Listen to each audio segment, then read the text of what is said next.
Mummy. Mummy? Mummy? अरे कौन mummy? किसकी मम्मी? पागल हो गया है ये बच्चा, मैं नहीं जानती इसे, पता नहीं क्यों गोद में आके बैठ गया मेरी। आप ही तो मेरी मम्मी हो। आप तो नानी घर पे गई थी ना, और यहाँ क्या कर रही हो आप? पागल हो गया है ये बच्चा, मैं नहीं जानती इसे। बेटा आप क्या बोल रहे हो? आपको पता है ये आपकी मम्मी नहीं है। ये मेरी मम्मी है। मुझे ऐसा लगता है इसकी मम्मी ना खो गई है, और इसलिए इस बच्चे को ना मुझ में अपनी मम्मी दिख रही होंगी, मेरे जैसी लगती होंगी। मैं एक काम करती हूँ, तुम यहीं रुको, मैं इस बच्चे को ना बाहर छोड़कर आती हूँ, देखती हूँ, हो सकता है इसकी माँ आसपास ही हो, है ना। अरे करण, तुम कहाँ चले गए थे? तब से ढूंढ रहा हूं मैं। दिव्या, तुम यहाँ? तुम तो अपनी मायके गई थी ना? क्या अंकल आप इसको जानते हो? मैं नहीं जानती इन दोनों को। मुझे लगता है बाप बेटे ना दोनों पागल हैं, जानबूझ के ना हमारे बीच में प्रॉब्लम क्रिएट करने के लिए आए हैं। जाओ यहाँ से तुम लोग। अरे क्या बोल रही हो तुम? पत्नी हो मेरी, और कैसे कपड़े पहन रखे हैं तुमने? साड़ी न मंगलसूत्र न मांग भरी हुई। अबे ओ बुड्ढे, ये तेरी पत्नी नहीं है, तू पता है क्या बोल रहा है? ये जो ना मेरी गर्लफ्रेंड है, हम पिछले 4 साल से रिलेशन में, मैं तेरी उम्र का लिहाज कर रहा हूँ। यहाँ से निकल ले चुपचाप। अबे ओ क्या बोल रहा है तू? अपनी हद में रह, जानता है मुझे, एक मारूंगा जमीन के अंदर घुस जाएगा तू। पहलवान हूं मैं अपने गांव का। अरे ओए, पहलवान होगा अपने गांव का, यहाँ का नहीं। यहाँ पर जो है ना ओनली मेरी चलती है। इस एरिया में जो है ना नाम है मेरा, किसी से पूछ लेना। मत लड़ो यार तुम लोग। क्यों दिव्या, मैं इसको डांट रहा हूँ तो तुमको क्यों बुरा लग रहा है? मुझे सच सच बता दो, क्या बात है? कौन है ये तुम्हारा? मुझे बुरा नहीं लग रहा, बस मैं नहीं चाहती कि यहाँ बाहर पब्लिक प्लेस में हमारी लाइफ का तमाशा बने। हम बाद में बात करते हैं, चलो यहाँ से। कोई नहीं, कहीं नहीं जाएगा। और तुमको बुरा नहीं लग रहा? वो इतना कुछ बोल रहा है मुझसे, मैं तुम्हारा पति हूं, और फिर भी तुम देख, छोड़ूंगा नहीं। तुम जानती हो ना मेरे फैमिली बैकग्राउंड को। देख, मेरे पापा पॉलिटिशियन है, बड़े बड़ों के साथ उनका उठना बैठना है। इसको भी और तुमको भी, दोनों को छोड़ूंगा नहीं। बता दो कि मैं तुम्हारा पति हो तो मेरी पत्नी हो। अरे काय का पति? कौन सा पति? मैं नहीं मानती तुमको अपना कोई पति वती। जबरदस्ती हुई थी मेरी शादी तुमसे, आई बात समझ में?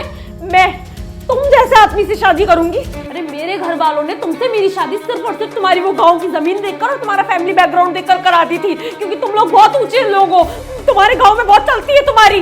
मैं शहर की लड़की तुम जैसे आदमी के साथ शादी करूंगी? अरे मुझसे डबल उम्र है तुम्हारी, और ये बच्चा है तुम्हारा इतना बड़ा। उसकी माँ मर गई और उसके बाद में मुझे इसे पालना पड़ रहा है। मेरा तो खून भी नहीं है ये। क्यों कराई मेरी शादी तुमसे मेरे घर वालों ने, मुझे नहीं पता, लेकिन मेरी जिंदगी ना बर्बाद हो चुकी है। तुम जैसे आदमी के साथ में दूसरी बीवी रहकर गांव में रहना तो मैं डिजर्व नहीं करती हूँ। ये मेरा बॉयफ्रेंड और इसी से मैं प्यार करती हूँ पिछले 4 साल से। आई बात समझ में? तो शादी से पहले क्यों नहीं बताया तूने? क्योंकि मुझे मौका नहीं मिला। अगर मौका मिला होता ना तो कभी शादी नहीं करती तुमसे। शादी वाले दिन भी ना भागने की कोशिश की थी मैंने, पर मेरे घर वाले मुझे वापस पकड़ के ले आए। मेरे भाई ने जबरदस्ती तुमसे मेरी शादी करा दी। माँ बाप तो मेरे है नहीं, चाचा चाची मुझे पालते हैं, तो इसलिए उन लोगों ने सोचा कि आफत को ना कहीं भी मर देते हैं। लेकिन अब मैं अपनी लाइफ में और कॉम्प्रोमाइज नहीं होने दूंगी।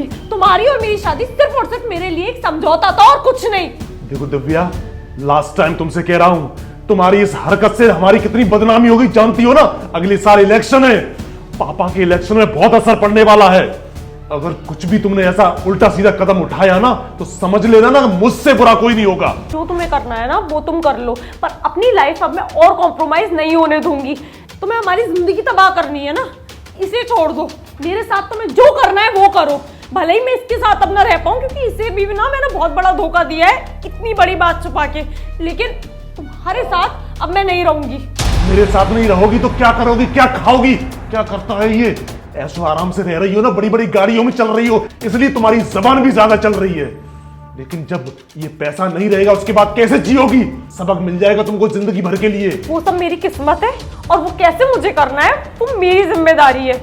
लेकिन तुम्हारे साथ अब मैं नहीं रहूंगी, क्योंकि तुम जैसे इंसान के साथ मुझे रहना ही नहीं है। ठीक है, मत रहो, लेकिन जब तक अगली साल इलेक्शन नहीं हो जाते तब तक कोई कदम मत उठाना। मैं खुशी खुशी तुमको तलाक दे दूंगा, लेकिन उससे पहले अगर ये बात आउट हुई ना बाहर तो छोड़ूंगा नहीं मैं तुम दोनों को, जमीन के अंदर गड़वा दूंगा। तलाक देना चाहती है, तलाक दे दूंगा। चलो बेटा।